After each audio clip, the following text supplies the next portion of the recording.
নমস্কার বন্ধুরা, আমি অরিন্দম চলে আসলাম আজকে এই মুহূর্তে বিরাট বড় একটা আপডেট নিয়ে। 2 সেপ্টেম্বর বিরাট বড় একটা আপডেট নিয়ে সুপ্রিম কোর্টে হতে চলেছে কিন্তু 26,000 প্রাইমারি শিক্ষক চাকরি বাতিলের কেস।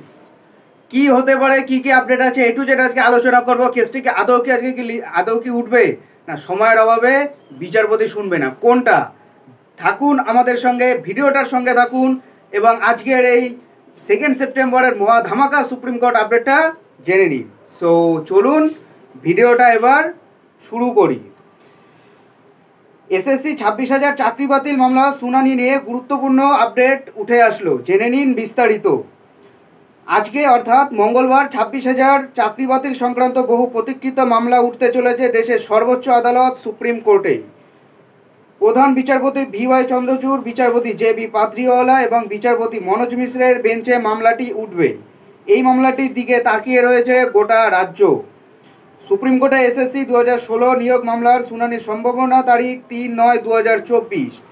মামলাটি সুপ্রিম কোর্টে দেওয়া তথ্য অনুযায়ী 6 নম্বরে আছে, অর্থাৎ 6 নম্বরে মামলাটি আছে, অর্থাৎ ওঠার চান্স প্রবল।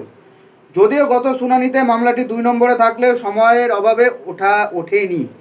সো 2 থেকে ওঠেনি, বাট ওঠার চান্স তো আছেই, উঠবে কিনা জানি না।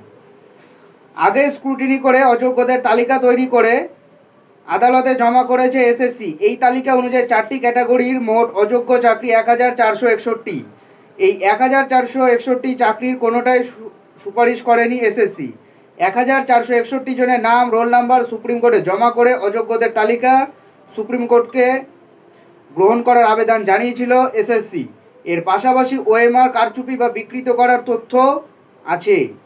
লিখিত এই সুপ্রিম কোর্টে পশ্চিমবঙ্গ মধ্যশিক্ষা পর্ষদ লিখিতভাবে জানিয়েছে, নিয়োগ ও সুপারিশের মধ্যে যে গরমিল তার কারণ নিজেদের মধ্যে বোঝাপড়া না থাকা।